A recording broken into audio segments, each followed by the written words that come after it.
Admiral Softher did not watch the battle, he watched the numbers, sensor feed, distance markers, energy output. From the human vessel, structural integrity estimates that his system updated every 4 seconds. He stood at the center of the command deck of the Vreth Sola, the largest warship the hegemony had ever launched, and he watched columns of data scroll down a pale blue screen, and he felt nothing in particular. 37 vessels against one. It was not a battle. Softher had been in battles. Battles had weight to them. A battle was two sides pressing against each other, like stone against stone, each one trying to find the crack in the other. This was not that. This was a notification made physical. The Vreth hegemony had told the human ship to leave the contested corridor near the Velarith system 3 times. Now, the human ship had responded with something its crew apparently called standard hailing protocol, which, when translated, amounted to, "We are here. Please identify yourself and your intentions." Softher had found that almost interesting the first time he read it. The humans wanted to discuss intentions, as if intentions were the relevant variable, as if what mattered was what a thing meant rather than what a thing did. What the hegemony did was send 37 ships. The human vessel, his intelligence file identified it as the UNSC Inexorable, a destroyer-class deep-range ship, crew of 847. 4 years from its scheduled decommission. Responded to the arrival of 37 Vreth warships the way a cornered animal responds. It moved, it fired, its weapons were not nothing. 3 of his ships took damage that would need attention at the next port. One of his officers would need a new arm grown, a process that would take 6 weeks and would be annoying. That was the full extent of what the Inexorable managed. The battle lasted 11 minutes. The wreckage took 6 hours to stop. Glowing, Softher watched the last heat signature fade on his screen. He pulled up the kill report template on his secondary console. He filled in the fields: vessel designation, crew count, estimate time of engagement, outcome.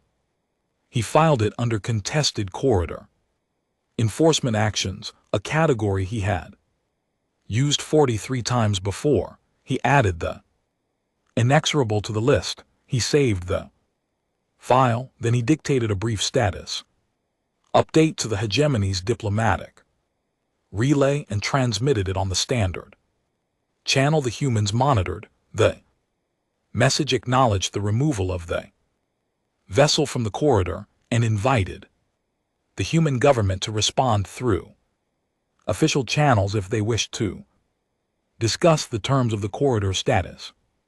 Going forward, he was being generous. That was the word his culture used.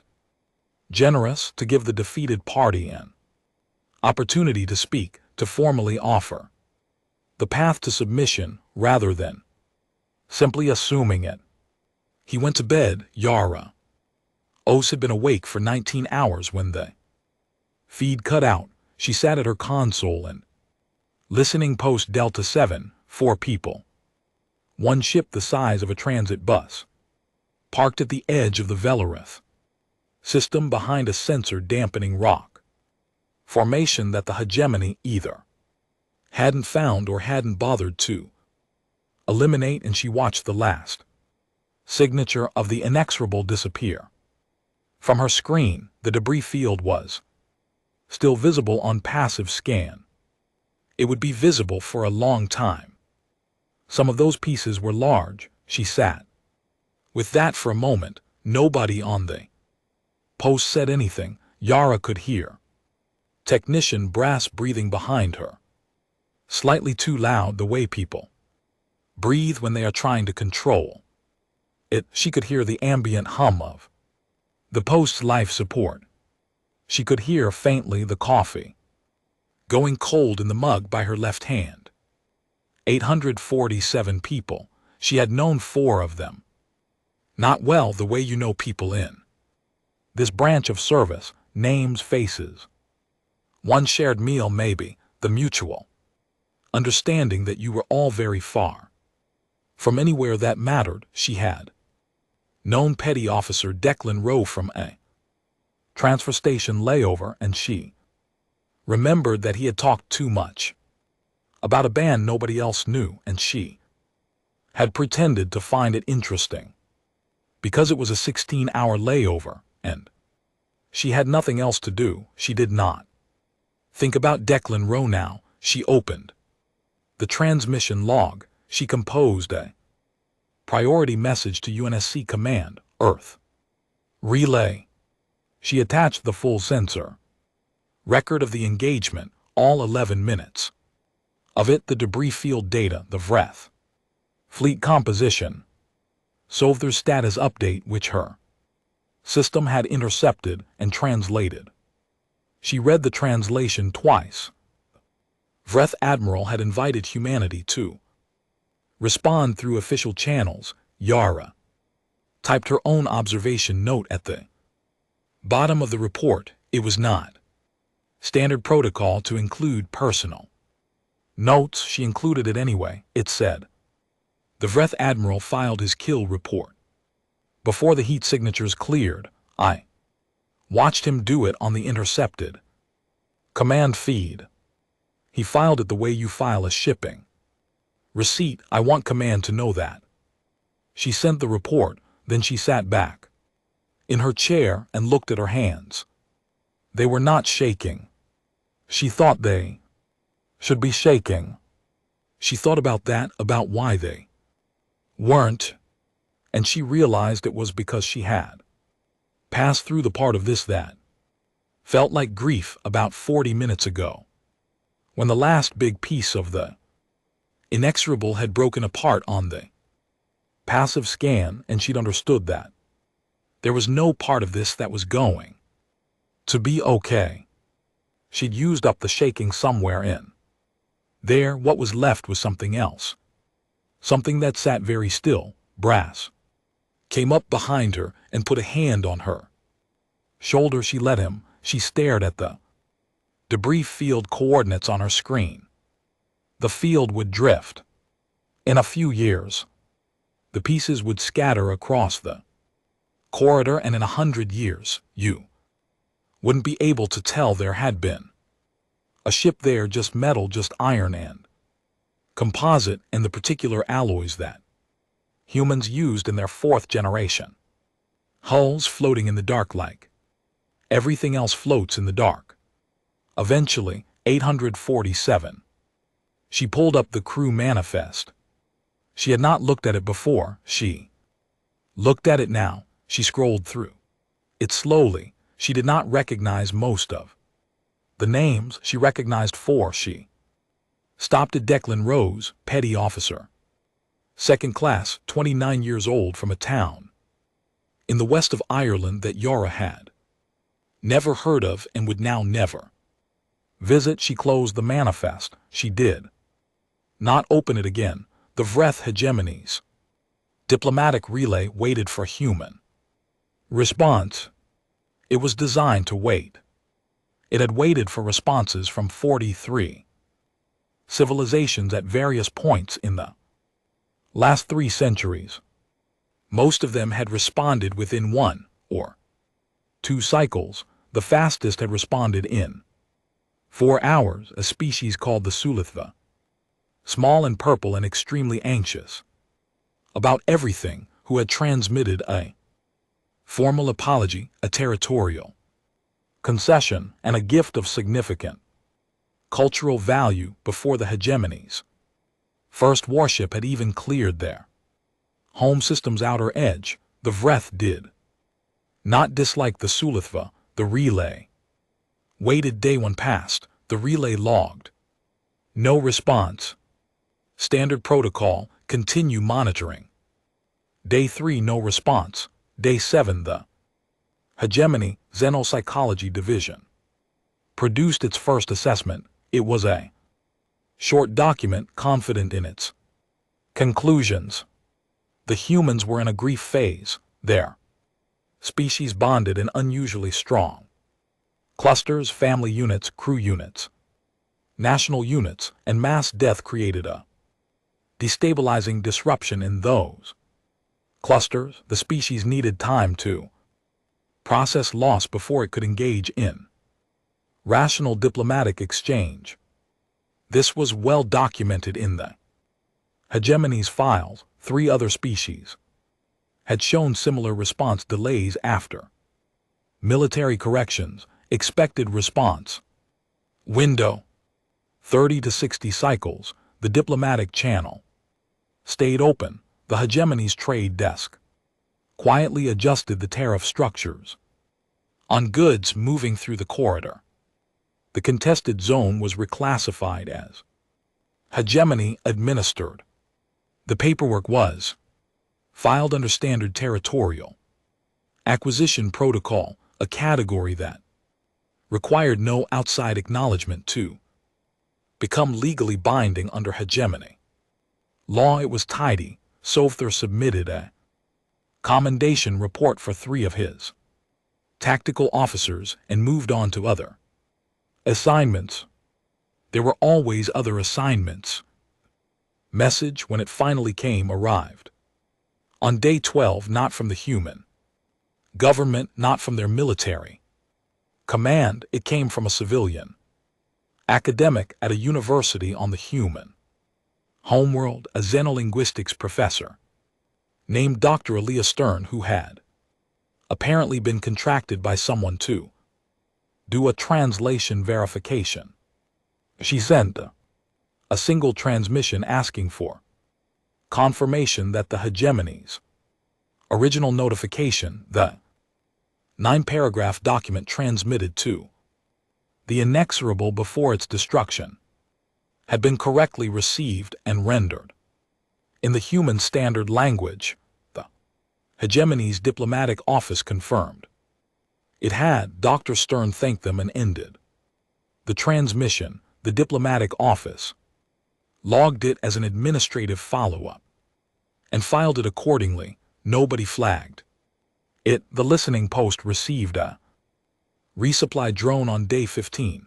Yara helped unload it. Mostly food, mostly the kind of food that didn't need cooking. Dense, brick-shaped rations that tasted like cardboard but kept you alive, which was the relevant metric this far out.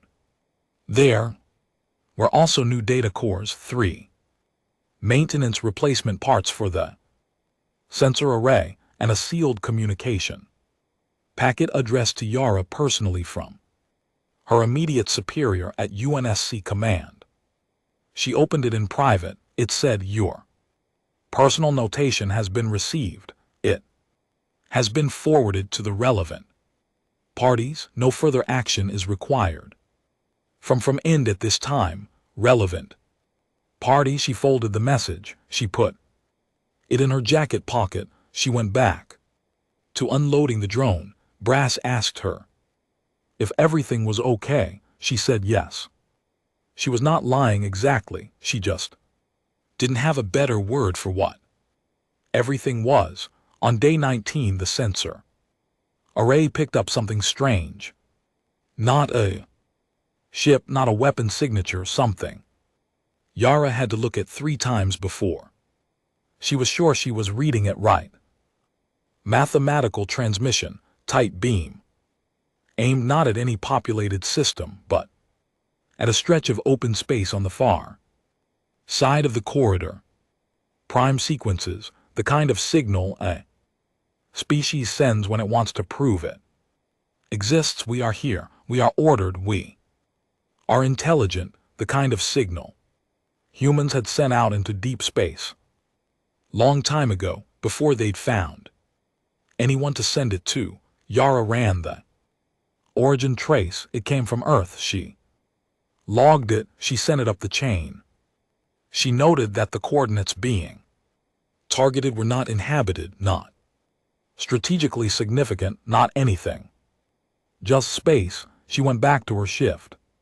She told herself it was a test. Equipment calibration.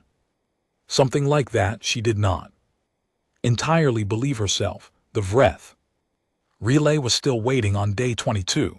The Xenopsychology Division updated its assessment. The grief phase was running longer than predicted. This was unusual, but not unprecedented. The third species in the comparison said a bird descended. Civilization, the hegemony had corrected. Near the outer bands about 80 years ago. Had taken 21 cycles to respond. The humans were approaching that record. The updated recommendation, continue. Waiting, increase diplomatic monitoring. Do not adjust territorial. Reclassification timeline.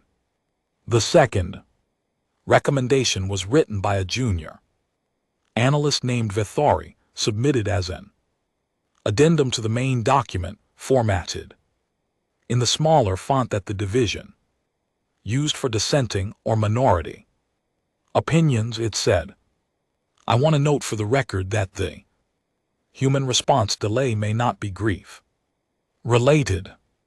The absence of communication is not the same as the absence of action. Our monitoring of human internal channels is limited. We are watching a door and assuming nothing is happening on the other side of it.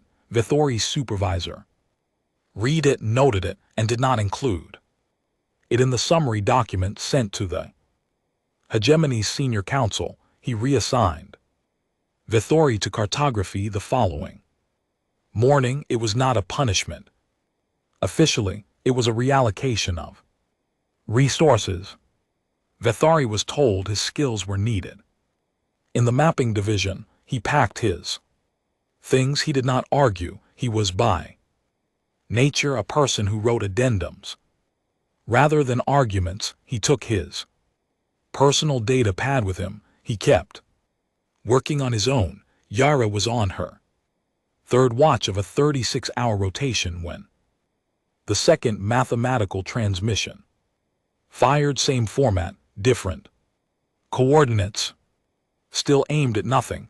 A dead zone in the Vila Wrath outer band. No star, no debris, no waypoint of any kind. She sat up straight. She pulled up the first transmission's coordinates and laid them next to the second. She stared at the 2 points in space. For a long time, she pulled up a star map of the system and surrounding region, the kind of map that showed every registered Vreth holding within 4 light years. She placed the 2 coordinate points on the map. Then she sat very still for about 40 seconds. She thought about Declan Rowe. She thought about the debris field which had drifted now, which was just pieces in the dark. She thought about the kill report that had been filed before the heat signatures cleared. She deleted the coordinates from her personal screen. She would not put this one in the log. Some things she had decided did not need to be handed to the Vreth's intercept teams on a silver plate. The diplomatic relay was still open when day 40 arrived. It had now been open longer than any previous post-correction response window in the hegemony's documented history. The Xenopsychology Division had stopped issuing timeline estimates. Softhar received a query from his command asking if he thought a second notification was warranted. He considered it. He composed a response recommending patience. The humans were a young civilization. They had limited military resources. They had lost a single ship. Painful. Yes, but not civilization ending. They would come to the table. Every species did. He sent the response and returned to his other work that night. If night was the right word for the dark cycle on a warship that never truly Slept, he reviewed the sensor record of the inexorable one more time. He had done this several times now, though he would not have been able to say why. He watched the 11 minutes of it. He watched the human ship move hard, aggressive, committed, firing everything it had into the face of 37 warships with the particular focus of something that understood it was going to lose and had simply decided that understanding was not a reason to stop. He closed the file. He filed nothing about his thoughts. He was not certain his thoughts had a category. Day 41. Response came. The Hegemony's diplomatic office received a transmission from UNSC. Command Earth, standard format correct. Authentication codes, time-stamped in. Logged at 6:14.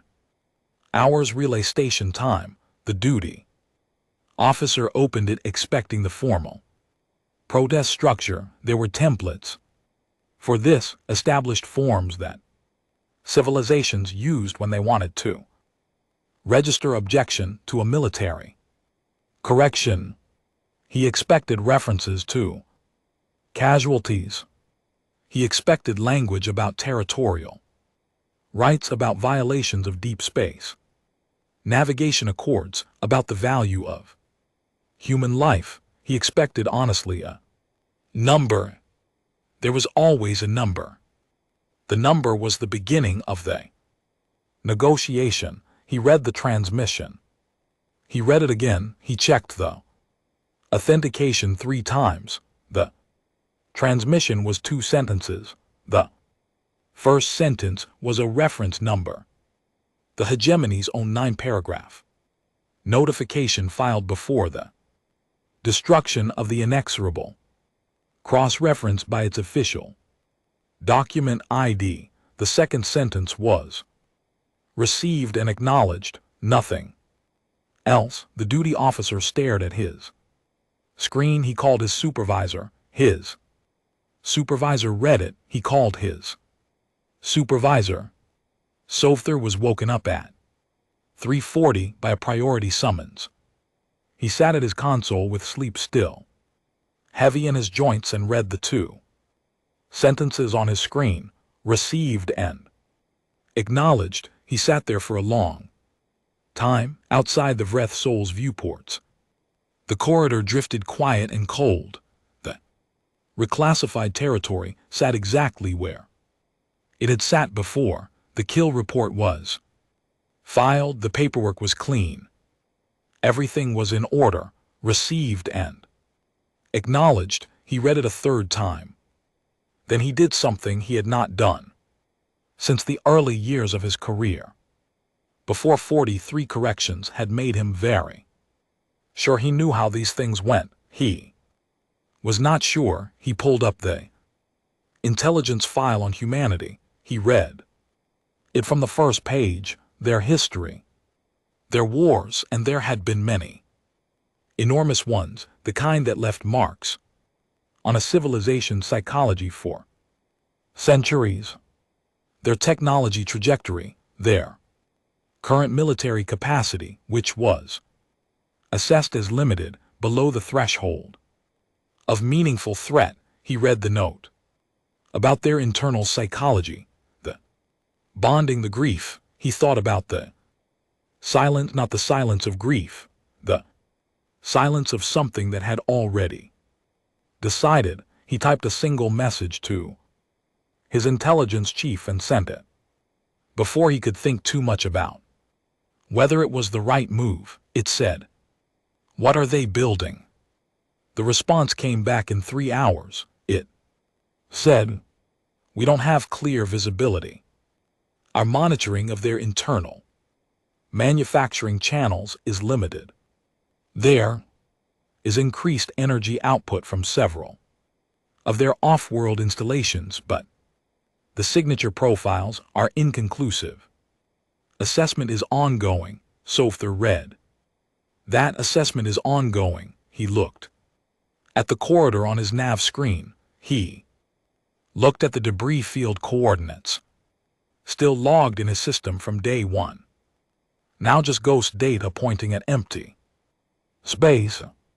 He thought about the inexorable, the way it had moved, the way it had kept firing, the particular quality of a thing that had decided. He opened the kill report one more time. He looked at the category he'd filed it under. Contested corridor enforcement actions. He stared at it for a very long time. He did not change it. He would change it later. He would find when later arrived that there was no category in the system that fit. He would have to create one. He would call it miscalculation, but that was later.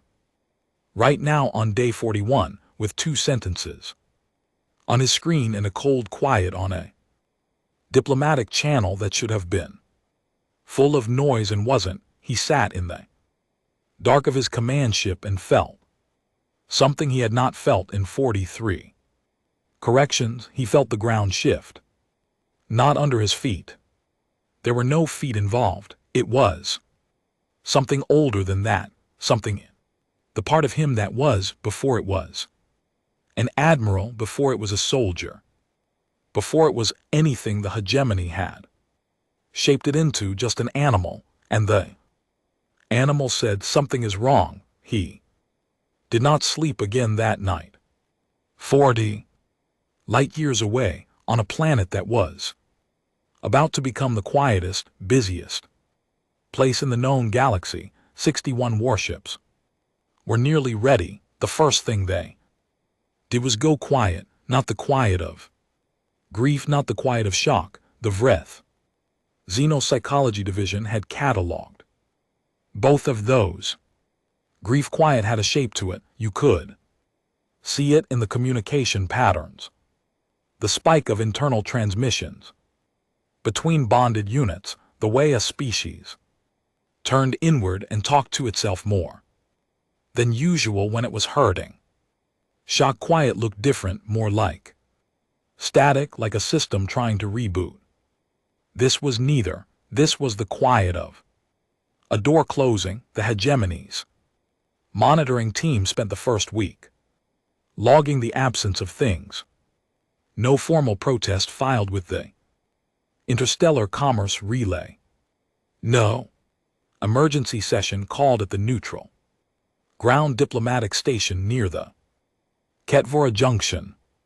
No public statement from the human government's leadership. The human news channels ran the story, the inexorable, the crew count, the 11 minutes, and then the human government said nothing.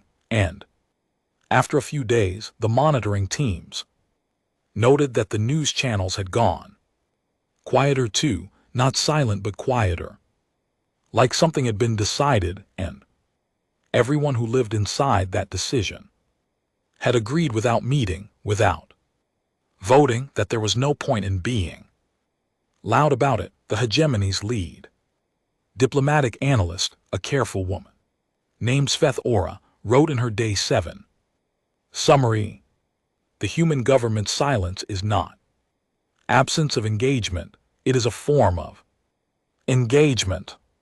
We should treat it as communication. Her supervisor read it and wrote back, speculative, revised to reflect observable data only. She revised it. She kept the original in a personal file on Titan. The third shift never went home. It was not an order exactly. There was a memo.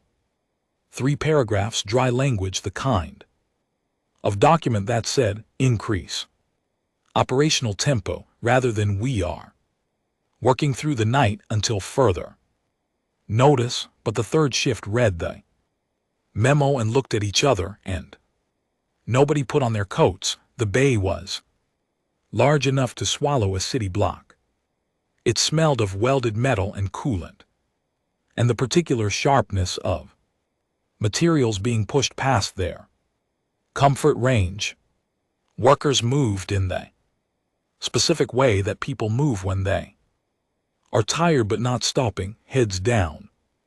Efficient, the unnecessary movements cut away, nothing left but the work. Foreman Desa Ibra had been running the bay.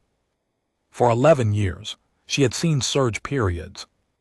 Before military contracts, emergency retrofit schedules, the occasional political decision that translated into overtime for everyone below it. She had never seen anything like this. The frames going up in Bay 7 were not a retrofit. She knew the general silhouette of every human warship class in service.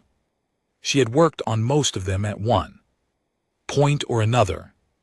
These frames were not a class she recognized. They were longer than anything she'd worked on. The forward section had a geometry she couldn't quite resolve, angles that looked wrong, until you stared at them long enough to understand they were only wrong in comparison to what had come before. She didn't ask questions. She had learned in 11 years that you didn't ask certain questions.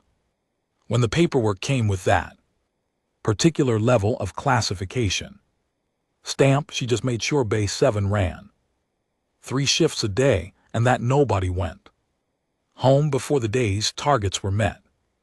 She bought coffee for the 3rd shift. Out of her own account, it seemed like the right thing to do. The vote in the UN Security Council happened on day 11. 15 members, 15 votes, yes, no debate. Recorded in the official minutes, no speeches.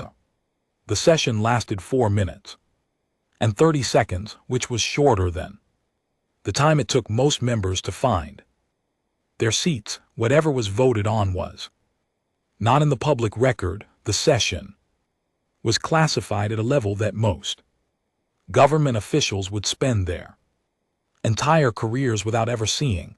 2 things became visible from the outside. Afterward, first, 3 manufacturing installations that had been running at standard capacity began running at something significantly beyond standard capacity. The energy output alone was measurable. From a distance, the hegemony sensors logged it as industrial activity, likely civilian, possibly construction-related. They flagged it low priority. Second, Admiral Cressida Vane, who had been on scheduled leave following the completion of a patrol rotation near the outer rim, was recalled. She was given a new assignment. The assignment had no public designation. She was simply gone from the leave roster and present, according to internal UNSC tracking, at an undisclosed installation. Journalist on Earth's largest news platform tried to file a query with the UNSC press office about the recall. Press office responded with the standard form letter it sent when it had nothing to say. The journalist filed it away. She had a lot of form letters. Vane arrived at the installation on a transport that did not appear on any civilian flight log. The installation was cold. Everything in this part of space was cold. It was a working principle of the universe that the further you got from anything warm and alive, the more cold asserted itself as the natural state of things. The installation's corridors were wide, lit by strips of pale functional light, and smelled of a cleaning compound that was doing its best against the underlying smell of metal and distance. Her aide, Lieutenant Sorrow, met her at the airlock.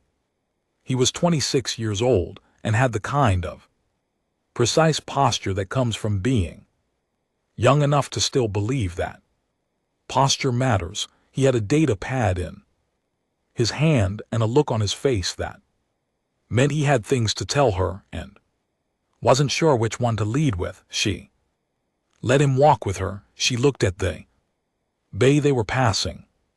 The ships being assembled there were visible through the observation glass Not finished, not even close, but enough of a shape to see. She looked at them for a long moment. The notification, she said. Sorrow looked at his data pad. He had a briefing queued. Staffing assignment, supply chain status, projected completion timelines. The breath notification, she said. 9-paragraph document they transmitted to the inexorable before they destroyed it. Get me the original, not a translation, the original in breath. Standard with the translation appended. He wrote it down. I'll have it to you before the briefing. I want it on the bridge. He looked up. The bridge of whichever ship I'm on. When we leave, she did not look away from the observation glass. I want it framed. If we have anything to frame it with, if not printed and put it somewhere I can see it, he wrote that down too. He did not ask why. He had been her aide for 2 years. He had learned in 2 years that when she asked for something, without explaining herself, the explanation would become clear at a point that she had already calculated, and he had not reached yet. They walked on. She said nothing else. For the rest of the walk, he would think about that later, about how she had walked through an installation full of ships being built for a war and said only 2 things. She had asked for the notification, and she had said she wanted it where she could see it, not as a reminder of what was done to them. He would figure that out much later. She wanted it where she could see it, to remember exactly what had been said, exactly how it had been worded, the specific language of a species that thought it was being generous. The Vreth received the first mathematical signal on day 19, prime sequences. Tight beam aimed at nothing. Signals desk logged it and ran it through the standard analysis filter. The filter returned non-hostile, non-directed mathematical pattern, consistent with exploratory or calibration transmissions. The filter further noted that the target coordinates contained no strategic assets, no population centers, no navigational significance, low priority. Filed, moved on. The second signal came on day 23, same format, different coordinates, still aimed at nothing. The signals desk ran the same analysis, got the same result, logged it, filed it. The analyst who processed both signals, a quiet, methodical person named HFY, noticed that the 2 sets of coordinates had something in common. She couldn't immediately say what. Sensation was more instinctive than analytical, the feeling that 2 things were related before you could explain why. She pulled both coordinates up on her mapping system and looked at them side by side. She could not see the connection. She moved on to the next item in her queue. She had 43 items waiting. Veth Ori in cartography had a lot of time to think. Cartography was not a demanding assignment for someone with his background. His previous work had been analytical pattern recognition, behavioral modeling, the kind of close reading of data that required staying with something long enough for its shape to reveal itself. Cartography required precision and patience and a willingness to update maps that had not changed meaningfully in decades. It was quiet work. He didn't mind quiet work. He had brought his personal data pad, which contained everything he had been working on before the reassignment. He reviewed it during his breaks. He updated it when he had new information. He had, over the course of his career, developed the habit of keeping 2 files, one for what he could prove and one for what he suspected.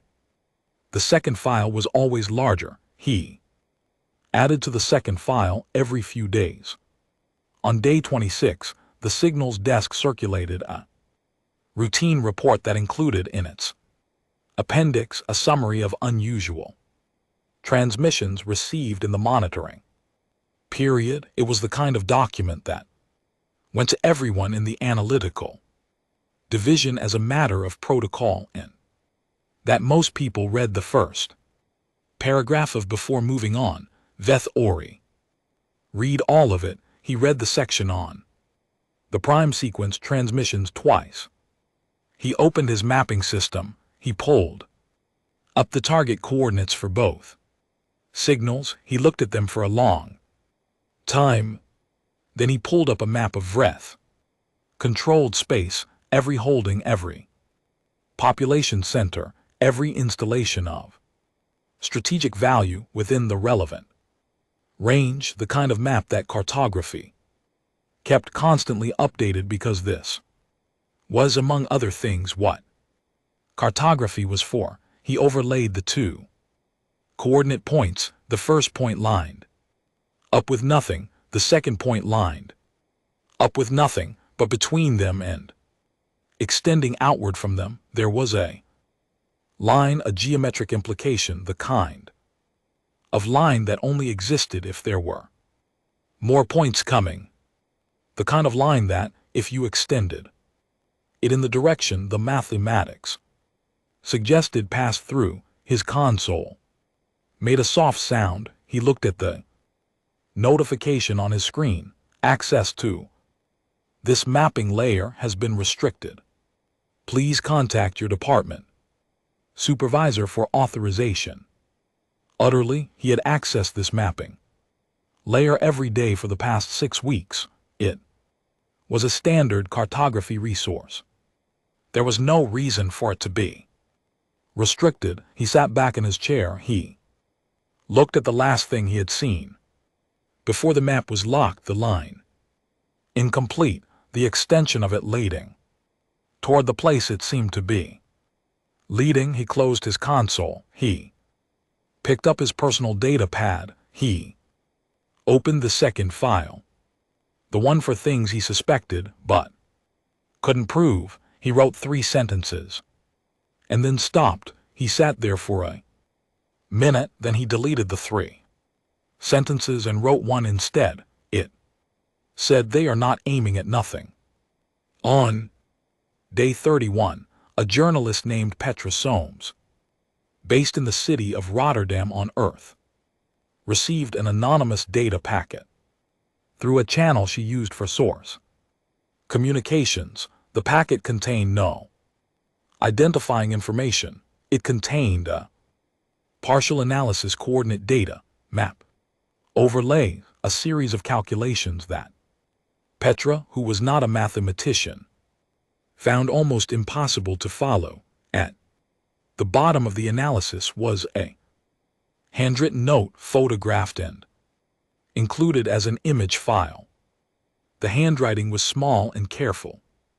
The note said, "I cannot tell you who I am. I can tell you that what I have sent you is a pattern. I can tell you that the pattern is not complete yet because they have not finished sending the signals. I can tell you that when it is complete, you will understand what it means without me having to explain it. Please watch for the rest of the signals. Please keep this safe, Petra." Read the note several times. She was a journalist who had covered military affairs for 9 years. She had a sense for things that were being hidden, not in a mystical way, just in the way that a person develops instincts after enough years of watching people try to say nothing while meaning everything. She understood that this was either very significant or completely meaningless. She could not yet tell which. She saved the packet in her most secure storage. She set an alert for any new signals matching the described format. She sat on it. She sat on it for 3 days, which was as long as she could manage before. The thing living in the back of her head where important information went. To pace around made it impossible to think about anything else. Then she made some calls. The hegemony xenopsychology division submitted its day 30 assessment. It was the most uncertain document the division had produced in 40 years of operation. The lead author, Svethara, had pushed for language that reflected what they actually knew, which was very little, rather than what the council wanted to hear, which was reassurance. The document said in its summary, "The human silence has now exceeded every precedent in our post-correction behavioral database. We are unable to accurately model this response because we have no equivalent data set. We do not know what they are doing. We do not know what they intend. We are watching the outside of a process we cannot see inside." It said this should concern us. It said, "We recommend significant expansion of our intelligence resources directed at human internal communications and manufacturing activity. We recommend this immediately." The council received the document on day 31. They discussed it on day 33. The recommendation for expanded intelligence resources was approved in principle to be implemented over the next 40 cycles through standard channels. 40 cycles. On day 38, Yara Osai received a personal message from her mother. It was a short message. Her mother was not a person who wrote long messages.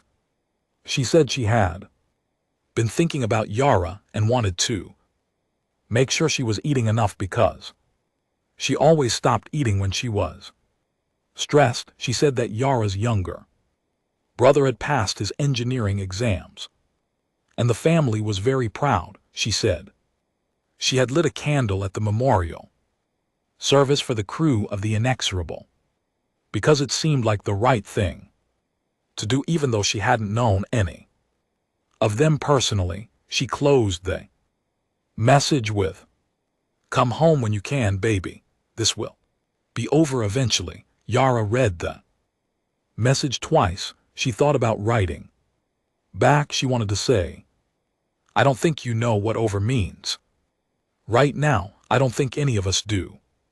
She wanted to say, "I saw the debris field, Mom. I watched it on my screen. And it was 11 minutes, and I want you to understand that 11 minutes is how long it takes to end 847 people. And we are quiet about it. We are so quiet, and the quiet is not nothing." She wrote back, "I'm eating fine. Tell Marcus congratulations. I love you." She sent it. She went back to her console. On the passive scan, nothing unusual. The corridor sat empty. The debris field had drifted further, now scattered by the slow mechanics of space into a wider spread of nothing in particular. She logged her shift notes. She did not log the third signal. It had come at 2:11 hours, same format, new coordinates. She had looked at where they pointed, and then she had closed the window, and she had not opened it again. Some things were not for the Vreth intercept teams. Some things were just for the people who were going to be there. Day 41, Titan, day 7. Ships were not finished. They would not be finished for some weeks yet, but the first one, the lead vessel, the one that would carry Cressida Vane and the notification, framed now in a square of functional black metal, was close enough. She walked her ship from bow to stern at 500 hours. The crew was awake. All of them, not because they had been told to be. Nobody had told them anything about this morning. They were just awake, standing at their stations or in the corridor or at the observation ports, watching her Walk through, she did not give a speech. She was not a person who gave speeches. Before things, speeches were for after, when there was something to say about what had happened. Before there was only the work. She walked to the bridge. She stood in front of the notification. The 9 paragraphs, Vreth standard on the left, human translation on the right, framed in black on the wall ahead of her nav console, where she would see it every time she looked up. She read it. Once beginning to end, she thought about the inexorable, the crew manifest. 847 names, and she had made herself memorize them, all of them, even they ones she didn't know, because it seemed like the kind of thing that mattered, the kind of thing you carried. She thought about the notifications last paragraph, the part that invited the human government to respond through official channels. Generous, they had called it. Generous. Sorrow appeared at the bridge entrance. He had a data pad with today's status reports and the look on his face that meant everything was on schedule. She said, "Tell me we're ready," he said. "Close enough to ready." She nodded once. "Then we're ready." She looked at the notification one more time. She thought, "We received it, we acknowledged it, and now we're going to respond." The fleet dropped out of FTL at 3:40 hours. Relay time 61 ships. They came out of faster than light travel in a formation that the Vreth Defense Network sensors had never seen before. Not a standard engagement spread, not an assault wedge, not any of the recognized patterns in the hegemony's tactical database. The formation was tight at the center and wide at the edges, like something designed not to attack a single point, but to fill a space completely. Like something designed to make leaving difficult. The planetary defense commander at Kethavara was a veteran officer named Soth Van, who had held his post for 12 years.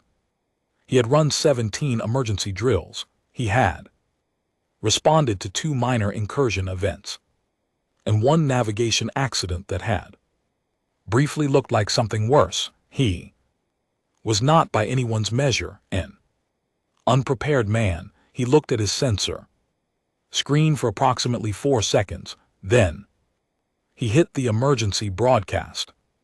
Kethavara was the oldest colonial world in the hegemony, not the most populated, not the most productive, not strategically vital in any way that a military analyst would circle on a map, but it was the first world the hegemony had ever settled beyond its home system 400 years ago, when the species was young and expanding and full of the particular energy that comes from believing the universe is large enough for everyone to have a piece of it. The first settlers had come in generation ships, slow by modern standards, and they had landed on a world of red stone plains and shallow inland seas and sky that ran a particular shade of amber at sunset that you could not find anywhere else in the known systems. They had built, they had named things, they had buried their dead in the red stone and called the world home, and their children had called it home, and their children's children, and 400 years of that accumulating until Kethavara was not just a place, but a word that meant something in the hegemony's history, in its schools, in the particular pride that a civilization takes in the first step it ever took beyond itself. 340 million people there now. Most of them were asleep when Soth Van hit the emergency broadcast. The human fleet's first transmission was not weapons fire. Soth Van had his defense grid live within 90 seconds of the fleet's arrival, which was fast. Faster than the drills, adrenaline compressing the steps, and he had targeting solutions running on the 6 lead human ships within the first 2 minutes, and he was waiting for the order from command to fire when his communications officer said very carefully, "Sir, they're broadcasting. Not a targeting ping, not a tactical signal, audio on every frequency his system monitored in breath standard." He said, "Play it." The voice was human. Flat, unhurried, clearly a recording. Rather than a live speaker, it spoke in breath standard with an accent that was slightly imprecise around the longer consonants but entirely comprehensible. It said, "This is a notification from the United Nations Space Command to the population of Keth Savara and all Vreth hegemony personnel in this system. You have 4 hours to evacuate. All civilian vessels departing the system will not be fired upon. All civilian vessels departing the system will be given clear passage. Medical and emergency ships will be given priority clearance. This window opens now." Then it repeated, then it kept repeating. Southven stared at his communications console. The recording looped again from the beginning. He recognized after a moment that the voice was reading something, not a prepared statement, something specific. He listened more carefully, and then he recognized the cadence, the formal structure of it, the legal phrasing. He had heard this document before. Everyone in the hegemony who followed the diplomatic feeds had heard this document. It was the notification, the 9-paragraph notification that the hegemony had filed before destroying the inexorable. Every word of it read aloud. In breath standard on repeat, they had sent a notification, and now the humans were playing it back. He sat with that for 1 second, too. The recording reached the paragraph about generous provision of official channels. It kept going. It would keep going for 4 hours. Every person on Keth Savara with a communications device was hearing it. Every person waking up to the emergency broadcast was hearing the hegemony's own words read back to them by the people who had come to answer it. He opened a channel to planetary civil defense. He said, "Begin evacuation protocol. Full civilian priority. Everything that can fly gets in the air." His second in command said, "Sir, do we return fire?" He looked at the sensor feed. 61 ships holding position, not advancing, not targeting, waiting out the 4 hours with a patience that felt to Southven like the most frightening thing he had encountered in 12 years of defense work. Not yet, he said. He was not sure yet was the right word. He used it because it was the only word his training gave him for this situation, and his training had not 12 years prepared him for this situation. He started counting ships. How many he had. How many they had, what the math said. He knew what the math said. He got on the channel to civil defense, aboard the lead human ship, the UNSC Relentless. Admiral Cressida Vane stood at the forward viewport. Her hands were clasped behind her back. This was a habit, something she did when she needed her hands to be somewhere they wouldn't interfere with her thinking. She had done it since her first command posting 15 years ago, standing at viewports considerably less impressive than this one, looking at considerably less consequential things. She watched Keth Savara from approximately 12,000 km out. At this distance, it was a disk of amber and rust in the dark blue of its shallow seas, the amber sky visible even from here as a thin bright line around its edges where the atmosphere caught The system star, it was a beautiful world. She had not expected that. She had reviewed the survey data, the geographic reports, the population distribution maps, all the practical information. She had not thought to look for pictures.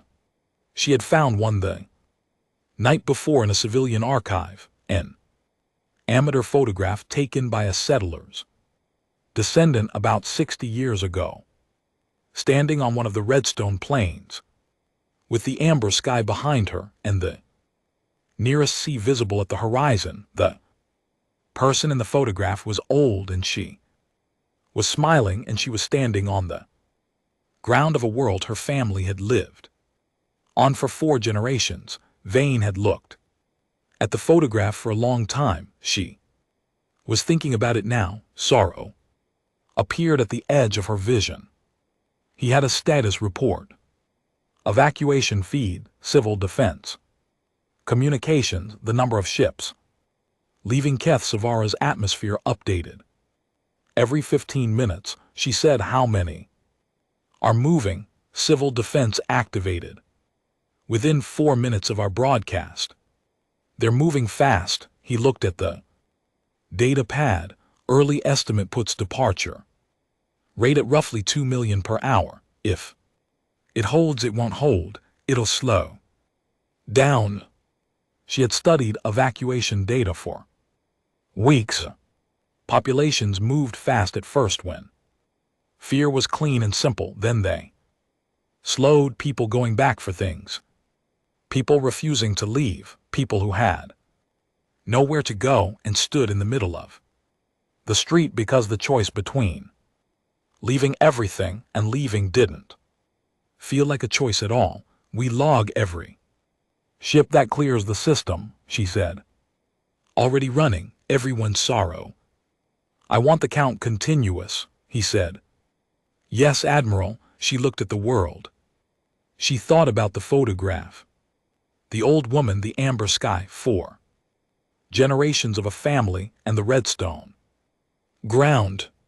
She thought about a kill report filed before the heat signatures cleared. She thought, this is what we decided to become to get them to the table. She thought, I need to know that was true. She clasped her hands tighter behind her back. She watched the evacuation ships rise. Inside Keth Savara, it looked like this. The emergency broadcast woke people in the middle of the night. The alien voice speaking breath standard across every device in every home. The notification on repeat, recognizable within the first sentence to anyone who had read the news in the last 2 months, which was everyone. Most people moved immediately.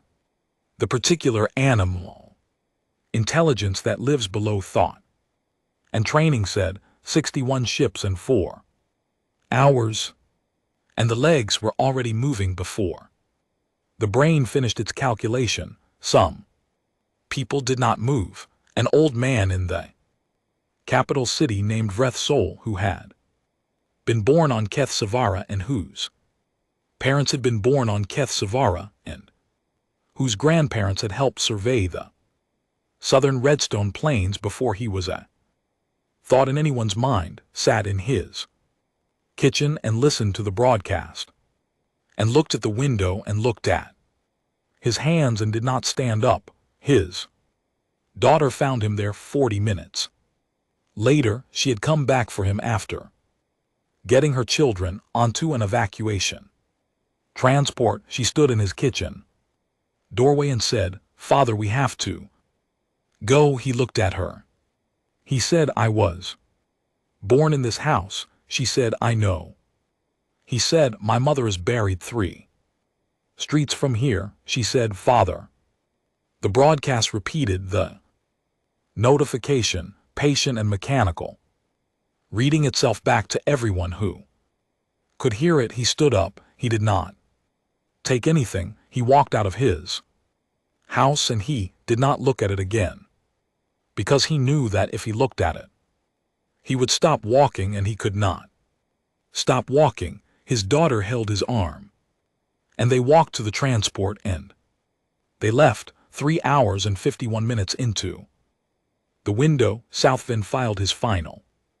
Evacuation count 331 million. He stood in a command center that was being powered down around him, non-essential.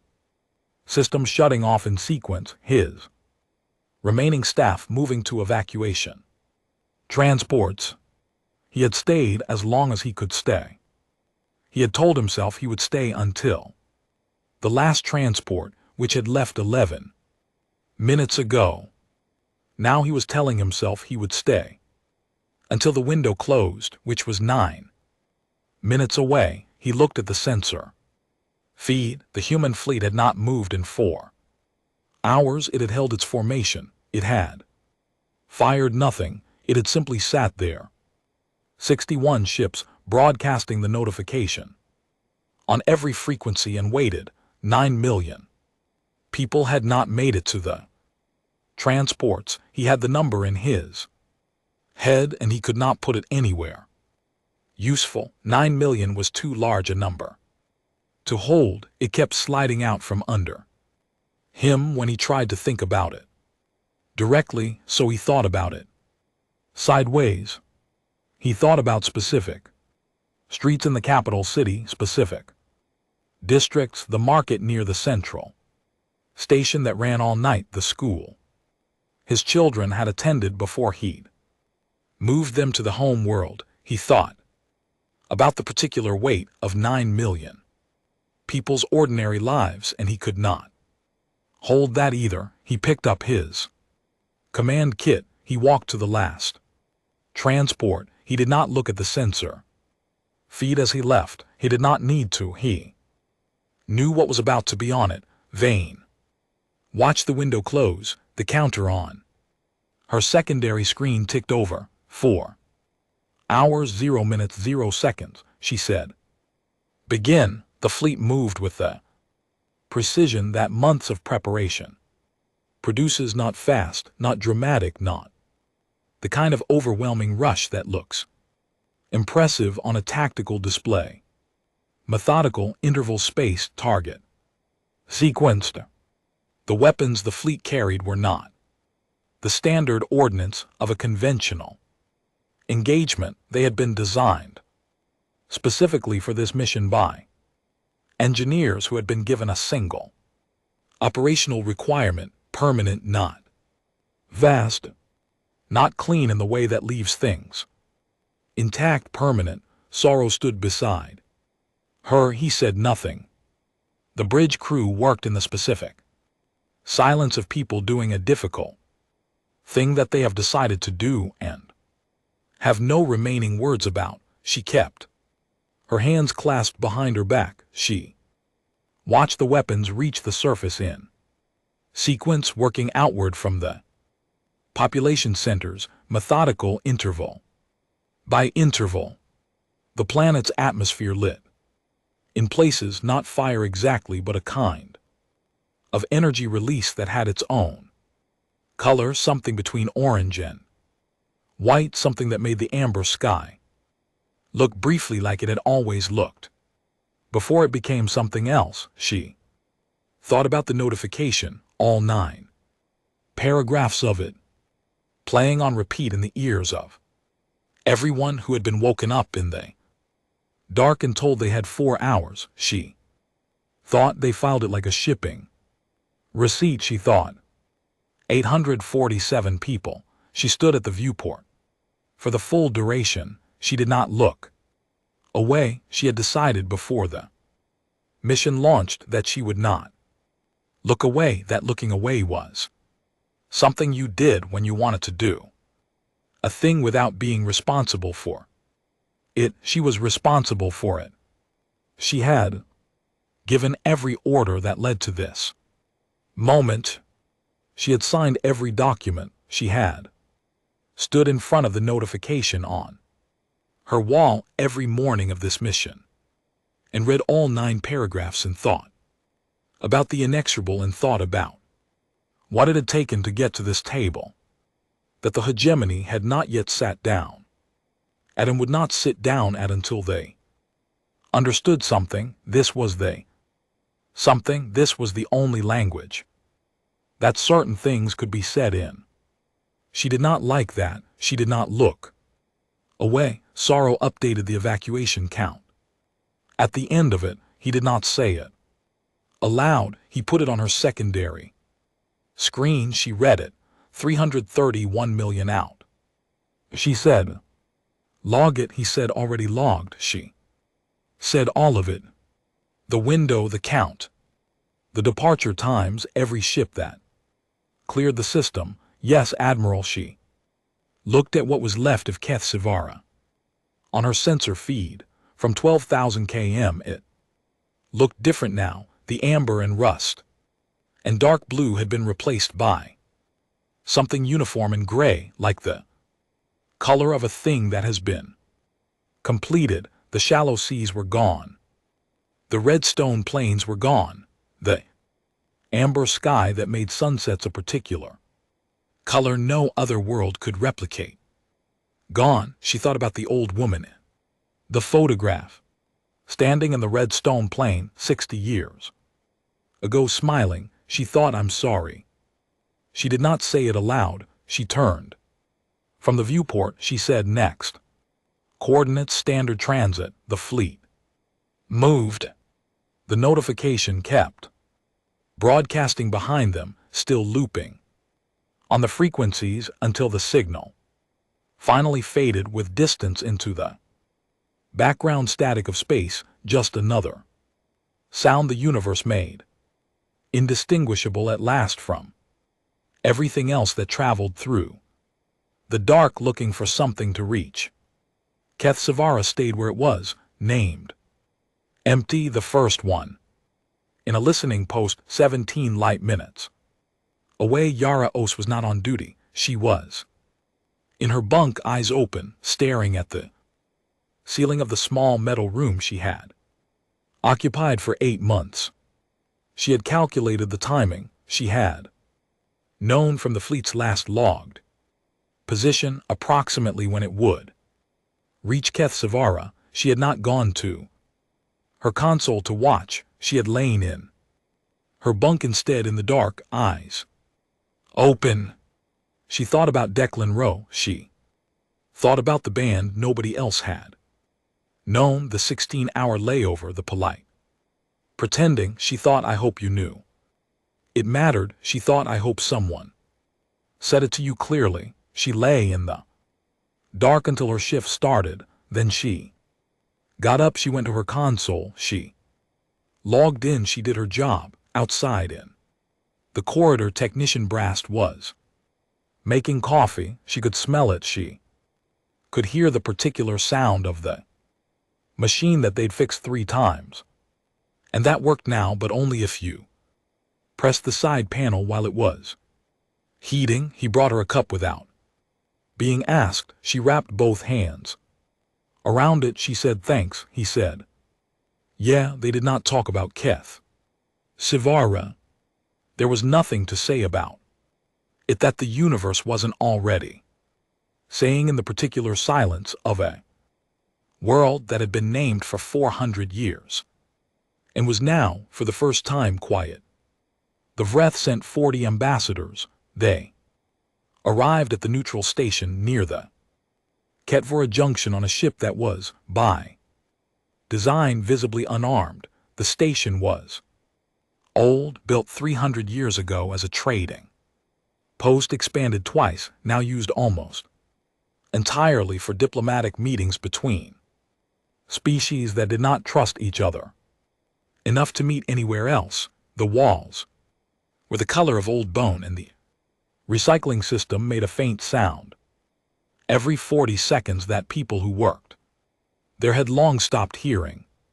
The 40 ambassadors wore their formal dress, deep gray robes with silver thread at the collar, the kind of clothing the hegemony used when it wanted to communicate gravity and authority without aggression. They had prepared materials, position documents, legal frameworks, detailed record of precedent from the 43 previous correction cases, all of which had resolved through negotiation. They had a lead speaker, Ambassador Vreth Owa, who had personally overseen 11 of those resolutions and who was, by any reasonable measure, the most experienced diplomatic mind the hegemony could send. They sat at the long table in the neutral station's main conference room, and they waited. The human delegation arrived 11 minutes late. One woman, a gray civilian suit, the kind you could buy at any standard outlet, nothing impressive about it, a cup of tea in her hand that was already slightly too cold to be fresh, no data pad, no materials, no support staff visible. She sat down across from 40 ambassadors and their combined centuries of diplomatic experience, and she put the tea on the table and she said, "Dr. Marin Foss, Special Envoy." Then she looked at Ambassador Vreth Owa and waited. Vreth Owa, who had opened negotiations with 11 civilizations and never once been made to feel uncertain about the shape of the room, felt uncertain about the shape of the room.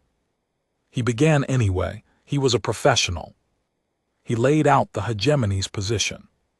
The corridor had been contested space. Under hegemony law, long-standing claim, documented and registered, available. The public record, the inexorable, had received 3 notifications over the course of 2 standard cycles. The hegemony had followed all required protocols. The outcome, while regrettable, had been lawful under the legal framework that governed contested zone enforcement. He said the word regrettable twice. Dr. Foss listened to all of it. She didn't move. She didn't write anything down. She watched him the way someone watches a door when they're waiting for it to open. When he finished, she said, "We received your notification." Vreth Owa waited for more. There was no more. He continued.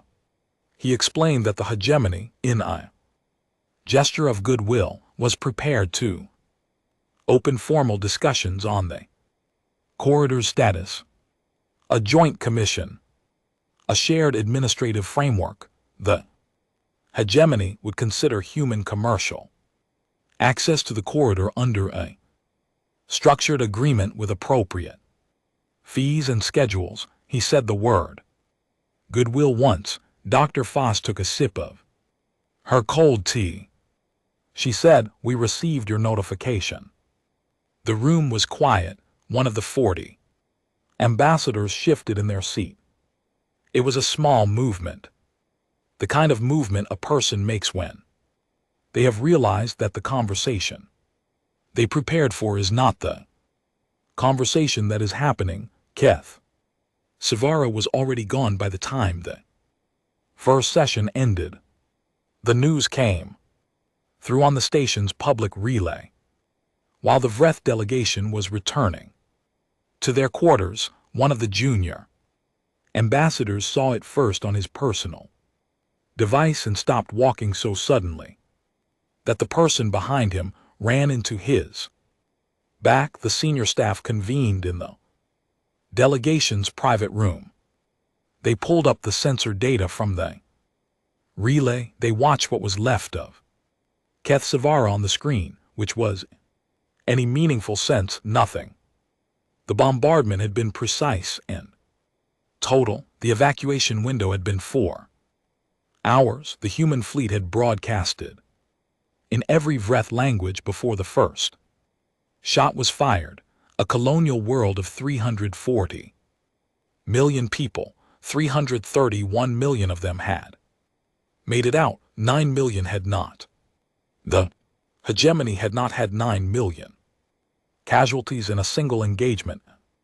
Over a century, Ambassador Vreth Owa sat in his chair and looked at the screen and did not speak for a long time. Then He requested an emergency session with Dr. Foss for the following morning. She agreed. She requested that the session start no earlier than 900.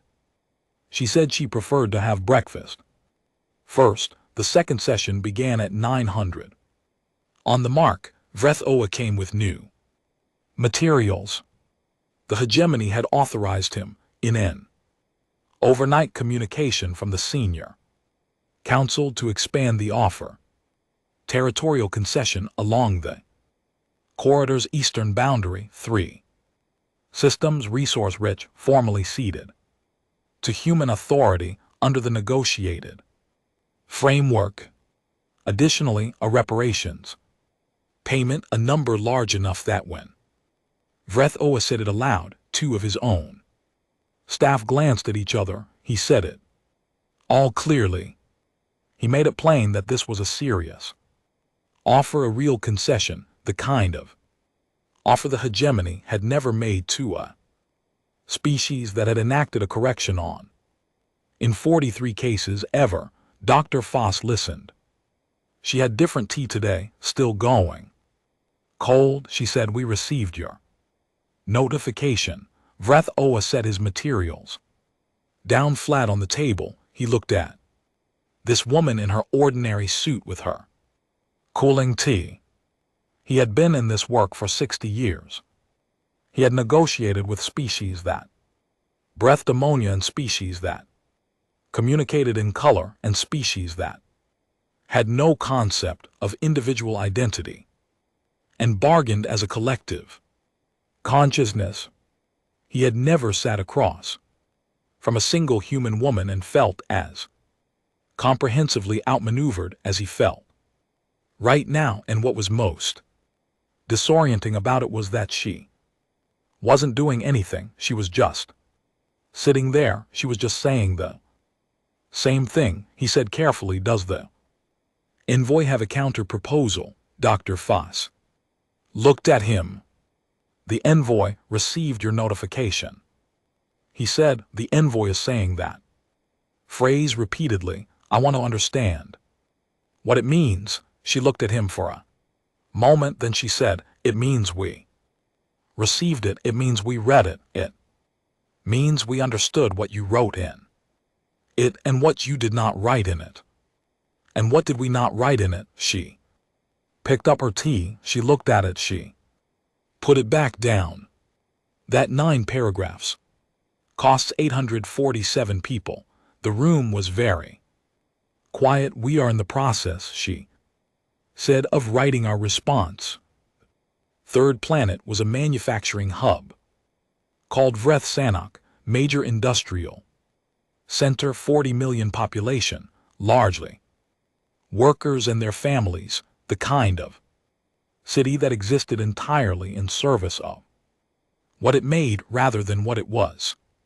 The human fleet broadcast the evacuation window at 3:40 local time, 4 hours, same as before. The broadcast went to every frequency, every emergency channel, every civilian device registered in the system. The Vreth Civil Defense Administration had been quietly preparing since Keth Sivara.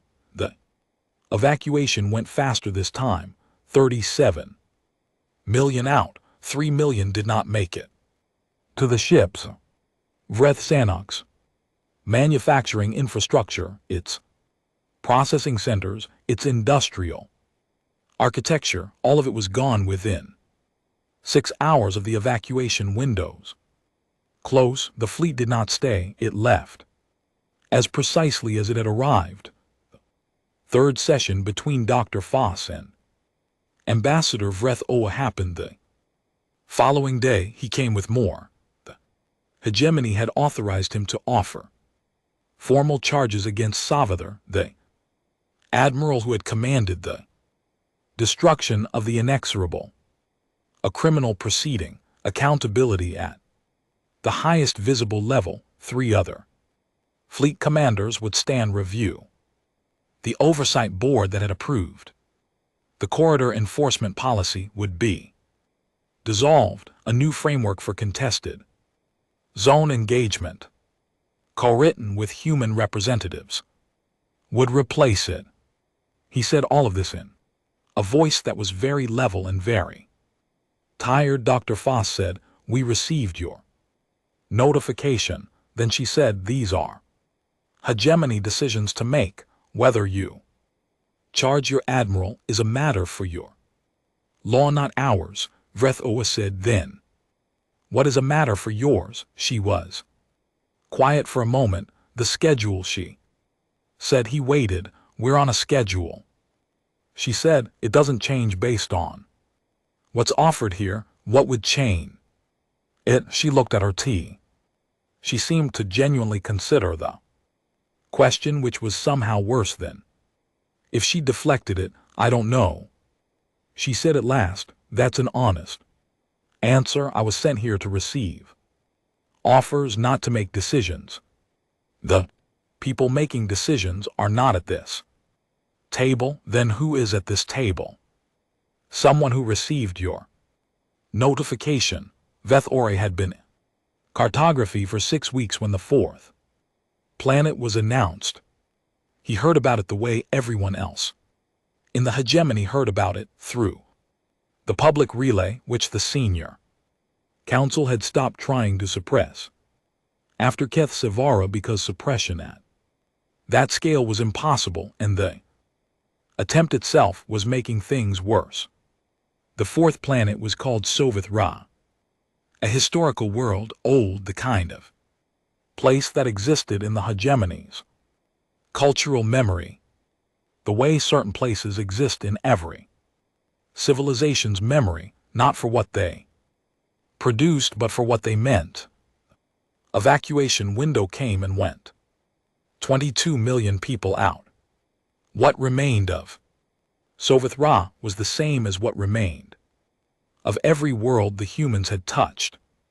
Nothing. Veth sat at his cartography console and looked at the updated map he kept in his personal file, not the official hegemony map, which was updated through proper channels and which no longer showed Keth Savara or Vreth Sanok or the others as populated worlds, just as coordinates, with a new classification that the system had not had a label for 3 months ago, and now had one that everyone had agreed, silently and without discussion, never to say aloud if they could help it. He looked at the pattern. He had been looking at the pattern for weeks. He had mapped it carefully, all the human signals, all the target coordinates, the fleet movements as reported through the relay, the worlds that had been hit. He had overlaid everything. He had done the analysis that he'd been prevented from doing when his access was restricted, using other sources, public sources, the kind of information that existed in plain sight if you looked at it, enough of it in the right order. The pattern was not random. He had known that from the beginning, but now, with 4 worlds gone, he could see what it was. They were not hitting the hegemony's military strength. They were not hitting the things that would win a war in the traditional sense. They were hitting memory. They were hitting the things that, if you remove them, changed what the hegemony was. Keth Savara, the oldest colonial world, the first one the hegemony had ever settled beyond its home system, the founding myth of the expansion. Vreth Sanok, the industrial engine that had built every warship in the fleet that destroyed the inexorable. Soveth Ra, the historical seat, the place where the hegemony's founding documents were kept. He stared at his map. He thought about what came next in that pattern. He thought about Veth Mara, the home of the hegemony central government, the seat of the senior council, the most populated Vreth world. Outside of the home world itself, he thought about Petra Soames, the journalist in Rotterdam. He had sent the initial data packet to 6 weeks ago. He had not been in contact with her since. He did not know if she had acted on the information. He did not know if it had mattered. He pulled out his personal data pad. He looked at it for a long time, then he composed a new message. Everything, the full analysis, clean and complete, the pattern laid out clearly. Enough that anyone with basic spatial reasoning could follow it. Projection forward, what worlds came next if the pattern continued, and why, and what each of them represented in the hegemony's cultural architecture, and at the bottom, the thing he had been carrying alone for 6 weeks. He wrote, "The humans are not trying to defeat us. They are trying to make us understand something. I do not know if there is a number of worlds that finishes this. I do not think they know either, but I know this. What they are taking from us is not territory. Territory can be reclaimed. What they are taking is the story we tell about who we are. When that is gone, there is nothing left to negotiate with." He sent it. This time he sent it to everyone. Not just Petra Soames. Not just one journalist. He sent it to every public press channel he could reach, every civilian relay, every open communication network. He used the Cartography Division standard broadcast credentials, which would expire the moment his supervisor saw what he had done, but which, for the next 40 minutes, gave his message the same distribution priority as official hegemony communications. He sat back. His console would be locked in 40 minutes. He would be removed from his position. He did not know what else would happen to him. He had stopped working out that particular calculation because it led to places that made it hard to continue. And continuing was what he needed to do. He looked at the map. He thought, someone has to say it aloud. The Vreth public knew by morning. Not the sanitized version that the senior council had been releasing through official channels. The version that called the destroyed world's administrative adjustments and described the human fleet's actions in language designed to make them seem like a contained, manageable event. The actual version, Veth Ore's version, with the maps and the pattern analysis, and the projection forward, readable by anyone who wanted to read it. The reaction was not what the senior council had feared. It was quieter. People read it and went very still, the way Yara Osa had gone very still in a listening post 17 light minutes from a debris field, the way Veth Ore had gone still in cartography with the map open and the pattern visible, the stillness of a thing that has been named after a long time of being unnamed. The senior council convened. It was the longest session in the council's modern history. 19 hours continuous, with food brought in at hour 7 because it became clear it was not ending. Veth Ore's analysis sat at the center of the table, printed, annotated by 4 different council members in 4 different colors. They discussed options. They discussed eventually the question that Veth Ore had not quite asked but had made inevitable by writing everything else. Is there a number? Is there a number of worlds that makes them stop? The intelligence division was asked to respond. The response came in written form, which was unusual. The intelligence division almost never communicated in writing with the full council. The document was 11 pages. The summary was a single line: unknown. Behavioral modeling non-viable. Species lacks historical precedent for terminal point assessment. One council Member asked the intelligence chief, who was present in person, to explain what that meant. The intelligence chief, who was a very old Vreth who had been doing this work for 40 years and who had a quality of absolute honesty that was either his greatest strength or the reason he would never rise higher than he already had said, it means they have never stopped before. Every war they have fought in their recorded history, and they have fought many more than we have against each other. Over smaller things than this they have seen through to an end. We do not know what their end is here because we have never given them a reason to define it. Until now, he paused, we gave them one, he said, 11 minutes, 847 people, and a notification filed like a shipping receipt. The room was very quiet. I would recommend, he said, that we find out what the number is. How? By asking, he said, not offering, not negotiating, asking. Vretho arrived at the 5th session with nothing in his hands, no materials, no data pad, no position documents. He sat down across from Dr. Foss and her cold tea, and he folded his hands on the table, and he said, I have been authorized to ask you a direct question. Dr. Foss waited. Is there a number, he said, that ends this? She looked at him. Something moved behind her eyes, not surprise, but recognition. The way a person looks when something they were waiting for finally arrives.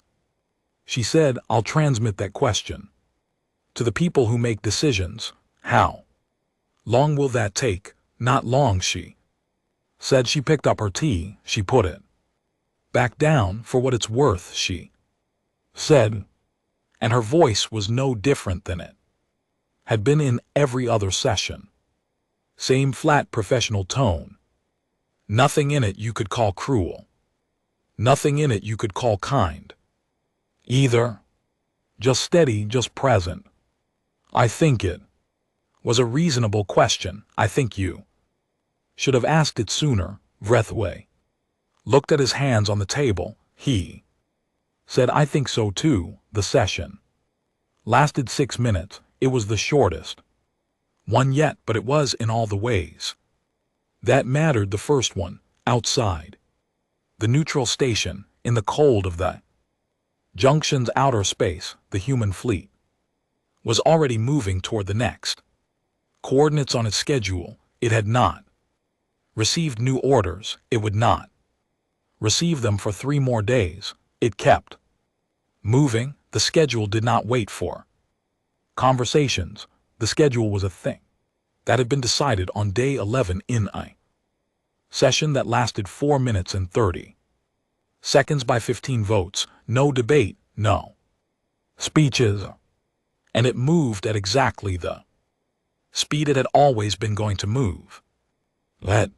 Regardless of anything that happened at a table in an old station that smelled of recycled air and unfinished negotiations, it moved. And 3 days later, when the answer came back from the people who made decisions, it came in the form of a number. Vretho read it. He closed his eyes. He sat that way for a moment, alone in his quarters, the station humming around him. Then he opened his eyes. He picked up his communication console. He had work to do. The ceasefire was signed on a Tuesday. Nobody planned it that way. The day of the week was not a thing anyone had considered when the final terms were agreed upon and the signing session was scheduled. It was just the day it happened to fall on. And later, when people wrote about it, they would note the Tuesday the way you note remarkable weather on the day of a significant event, not because it mattered, but because the ordinariness of it sat so strangely against the size of the thing. On a Tuesday, the Vreth Hegemony and the United Nations Space Command signed a ceasefire agreement.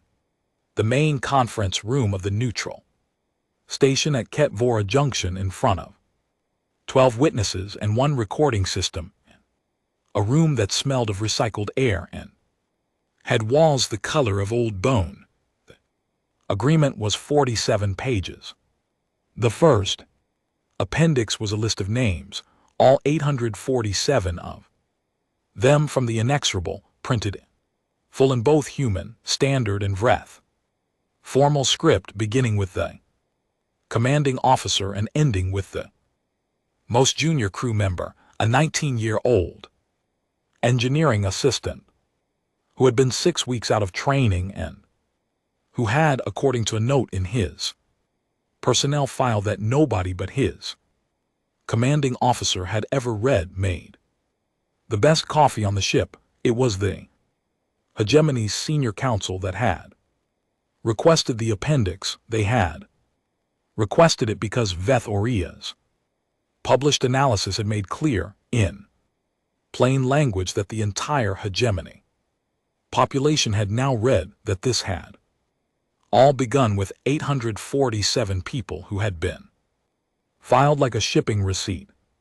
The council understood, by the time they sat down to finalize terms, that the record needed to say the names, that the names needed to be the first thing in the document before the territorial clauses and the reparations schedule and the new framework for contested zone engagement. Before everything else, the names. Ambassador Vrethway signed his section with a steady hand. He had been in this work for 60 years. He had signed 11 previous agreements, all of them from the other side of the table, all of them with a species that had come to terms with what the hegemony was.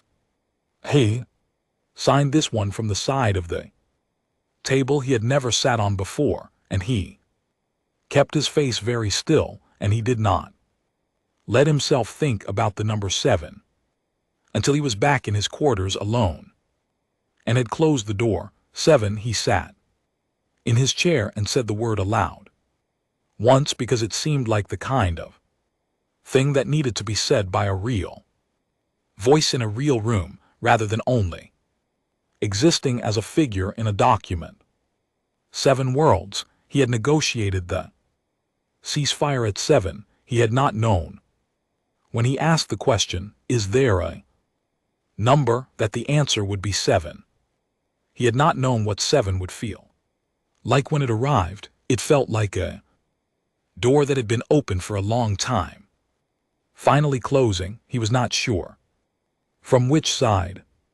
The galaxy rearranged itself quietly, not all at once, not with announcements or ceremonies or any of the formal structures that civilizations use when they want to mark a shift. It happened the way large things usually happen, gradually and completely, through 1,000 small decisions made by 1,000 separate parties who were each individually simply updating their understanding of how things were now. The Sulithva, small and purple and perpetually anxious, had been monitoring the situation from the beginning. They had 17 diplomatic observers at the Ketvora Junction who filed reports every 6 hours. When the ceasefire was signed, their senior council convened and spent 9 hours reviewing the full record of everything that had happened since the inexorable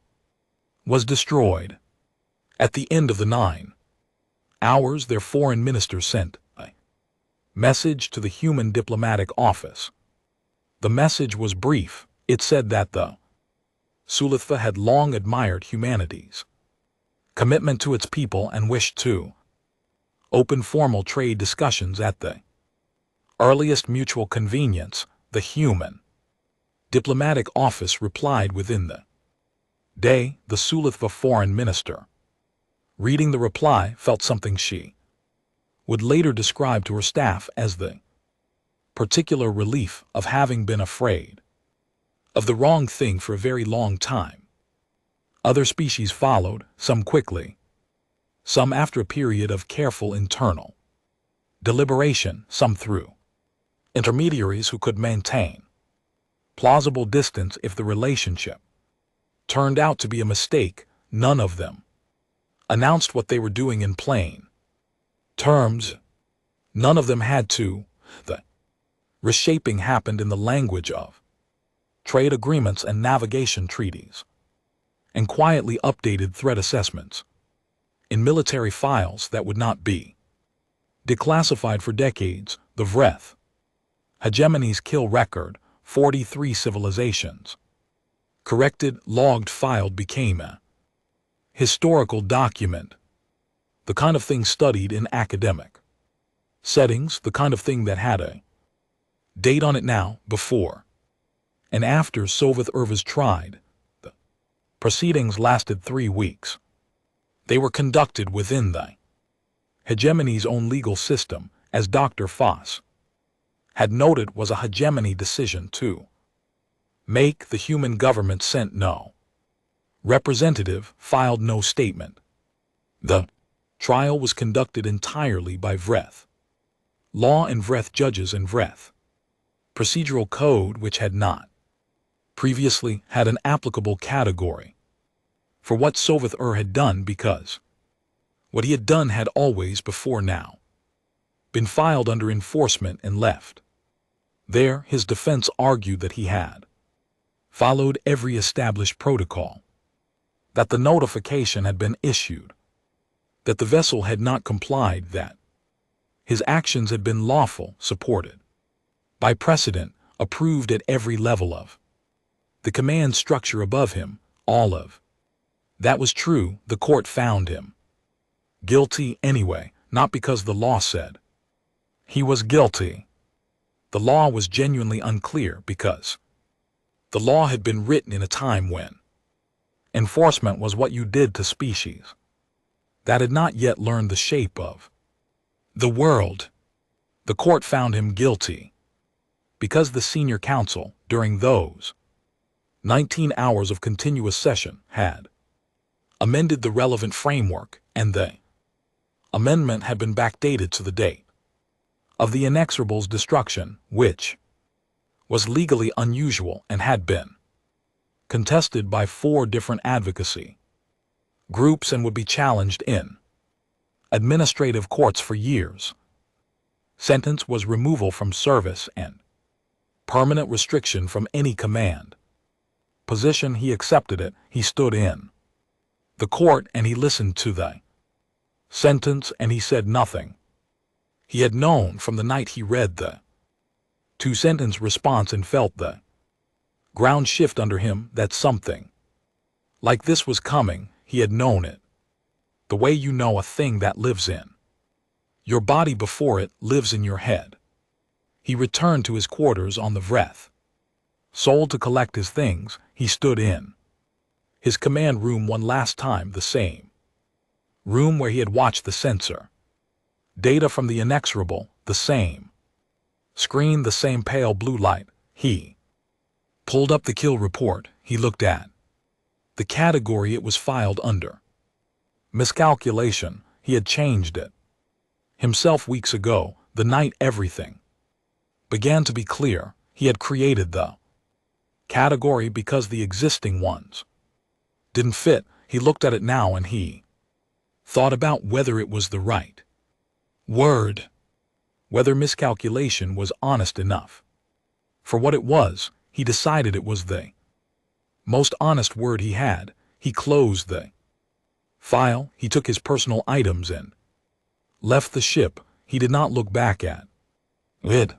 He was the kind of person who had learned over 43 corrections and one very long reckoning that looking back at things did not change them. Vathory was offered a job. The offer came from the Post-War Reconstruction Bureau, a new office established under the ceasefire terms to oversee the documentation and eventual management of the 7 destroyed worlds. The Bureau needed People who understood spatial data, mapping the particular discipline of looking at a place and recording faithfully what was there rather than what you wished was there. The offer letter noted his previous work, his analysis, the fact that he had published it at personal cost using credentials he had known would be revoked the moment anyone noticed his credentials had been revoked within the hour. He had been suspended, formally investigated, cleared on technical grounds because the cartography division's broadcast credentials were not, it turned out, restricted for personal use under any existing regulation, a gap in the policy. The investigation closed with a finding of no violation and a recommendation that the relevant policies be updated. He read the offer letter twice. The job was to catalog what had been lost, to go to 7 coordinates and record with precision what was there now, to create a permanent and accurate record that could not be revised or reclassified or filed under language that softened it. He wrote back the same day. He said yes. He packed a bag. He requested transport assignment. He stood at the window of his small apartment in the cartography division's residential block, and he looked out at the hegemony city that spread away from him in every direction, old and dense and still there, still intact. And he thought about 7 worlds that would never again look like this. He thought, someone has to look at it clearly. That was all. He picked up his bag and he left. The 7 worlds stayed empty. There had been debate about this, significant debate within the human government and in the post-ceasefire joint commission that had been established to manage ongoing relations. The reparations agreement gave the Vreth hegemony full authority to rebuild on the destroyed worlds if it chose to do so.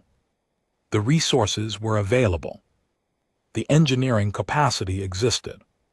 What was gone was not irreplaceable from a purely physical standpoint. The Joint Commission discussed the option in its 2nd session, then its 5th, then its 9th. Each time the discussion turned toward the same unresolved question.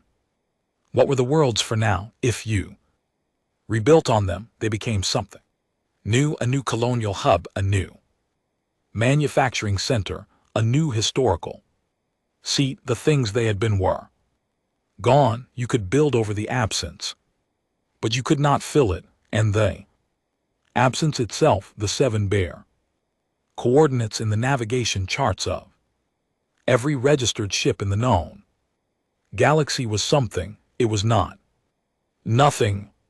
It was, as one of the human commission members said quietly in the 9th session, the only honest record of what had happened, the only version of events that couldn't be revised by a different government in a different decade or softened by language or filed under a category that made it easier to carry. 7 coordinates, 7 names, unchanged in the charts: Keth Savara, Vreth Sanok Sovthra, and 4 others still there, still named, now empty. The commission voted to leave them as they were. No one recorded how the vote went. Nobody needed to. Cressida Vane went home on a Wednesday. The ship that carried her back crossed the distance she had covered going out, which had felt purposeful and direct, and had a clear shape to it, the shape of a thing moving towards something. Going back was different. Going back just felt like distance. She had her own quarters. She slept more than she usually did, which surprised her, and then she understood that her body was settling. Dead. It had been running for months. She ate at the crew mess when she didn't want to be alone and in her quarters.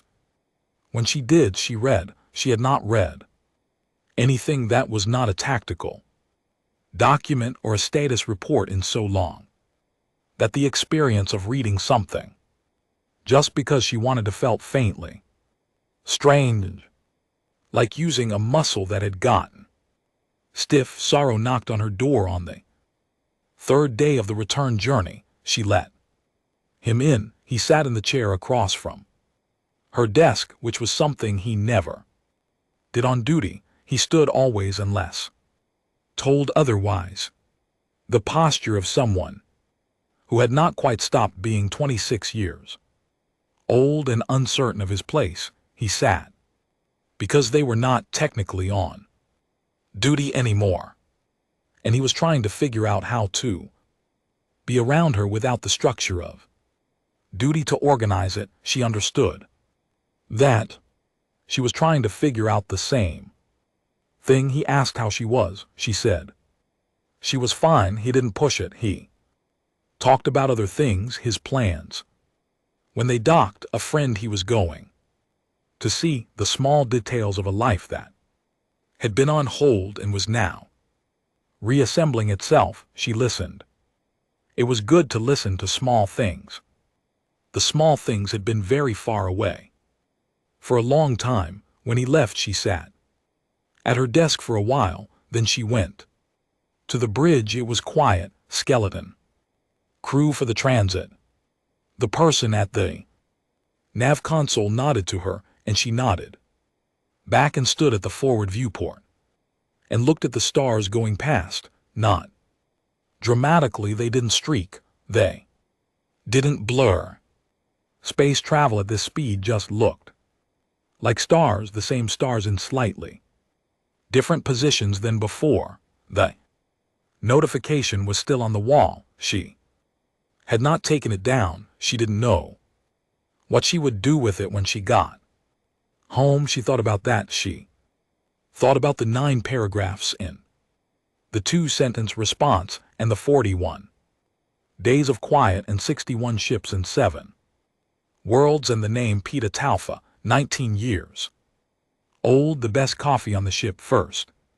Appendix, last name on the list. She stood there until the nav crew changed shift, then she went to bed. Her apartment was the same.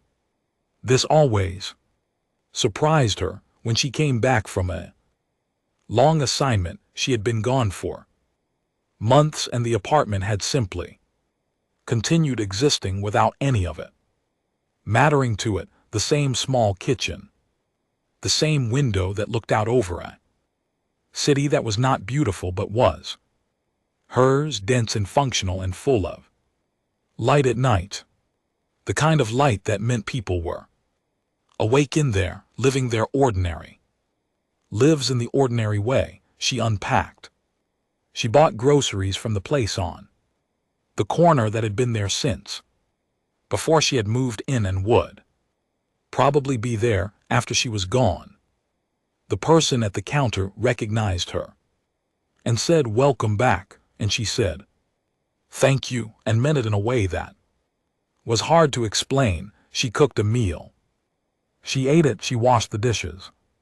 She went to bed at a reasonable hour. She woke up at 400 and could not go back to sleep. She stood at the kitchen window. The city was mostly dark, the late-night lights giving way to the first thin edge of morning that wasn't quite morning yet. She had a glass of water. She stood in. She looked out at the city, and she thought her personal comm chimed. Sorrow. She had given him her personal number before they docked because he had asked, and it had seemed like the right thing to do. She answered. His voice was slightly tentative in the way it got. When he wasn't sure if he was overstepping, he said he'd been thinking about her and just wanted to check in. Sorry for the hour. He'd seen the time and nearly hadn't called. She said she was glad he did. He asked how she was. She said, "I keep thinking about the notification." A small pause. The Vreth one, the 9 paragraphs Yeah, she looked at the city. Light was starting to change very slowly. At the furthest edge of the sky, we had 847 people on that ship. I know, she was quiet for a moment. I don't know what the right number was, she said. He didn't answer right away. She was glad he didn't answer right away. She didn't want a quick answer.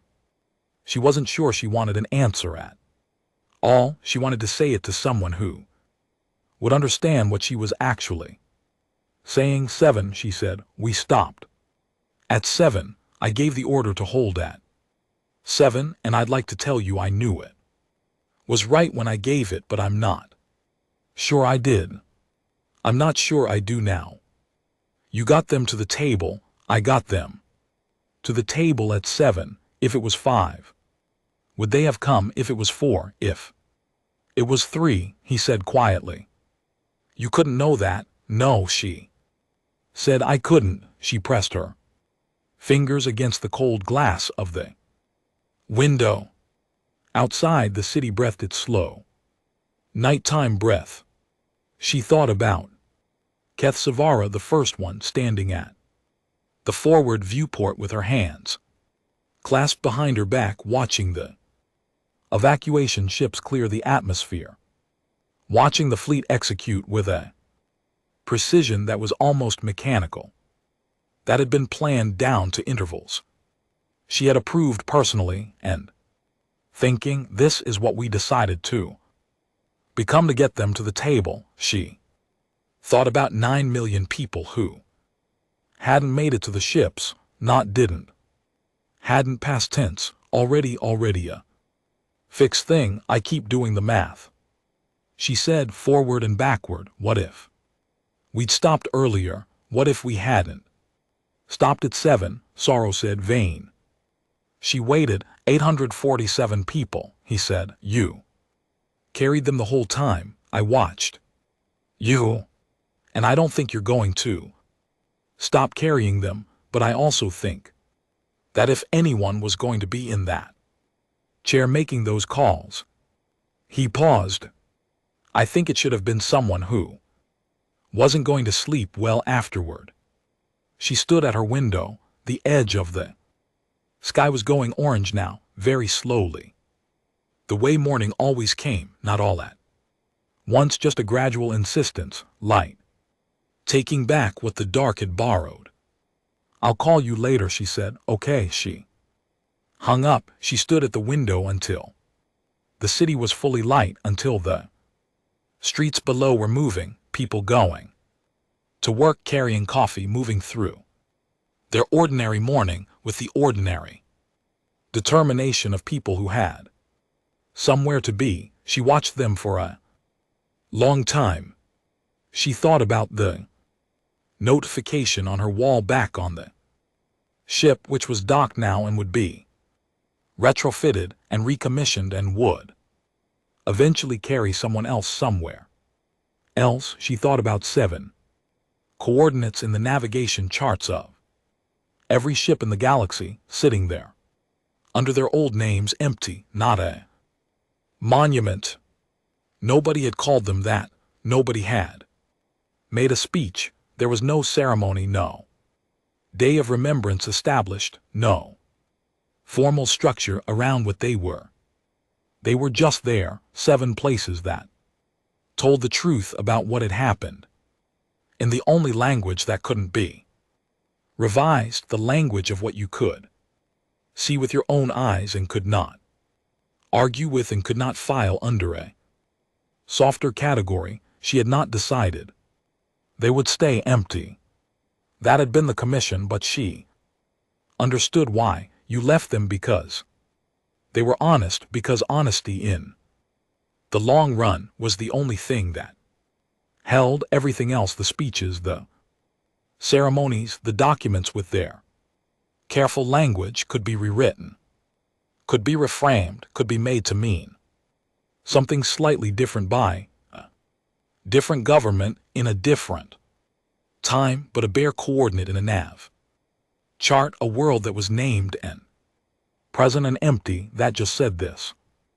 happened, she turned from the window. She put her glass in the sink. She put the kettle on.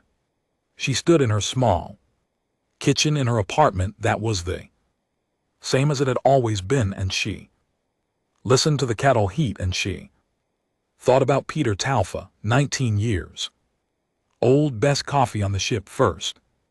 Appendix last name, she thought, I hope it was enough. She did not know she would not know. That was the part nobody told you about. That was the part that lived at 400 at a kitchen window. The part that didn't have a category in any filing system. The part that was not victory or defeat, but something that sat between them in the dark and didn't move. The kettle boiled. She made tea. She sat down at her kitchen table and she held the cup in both hands, and she let the warmth move into her palms, and she breathed. Outside, the city was fully awake. Somewhere 7 coordinates sat silent in their charts. Somewhere Vithori was arriving at the first of them with a mapping kit and a data pad and the particular discipline of someone who had decided that looking clearly was the one thing he could do. Somewhere 847 names sat in the first appendix of a document that would be stored in archives on 3 different worlds and would be read years from now by people who had not been born yet. Somewhere, a 19-year-old's name was the last one on the list. She drank her tea. The morning came in through the window the way it always did. It did not ask her if she had done the right thing. She was glad. For that, she would keep asking herself. That she had decided was the only honest way to carry it.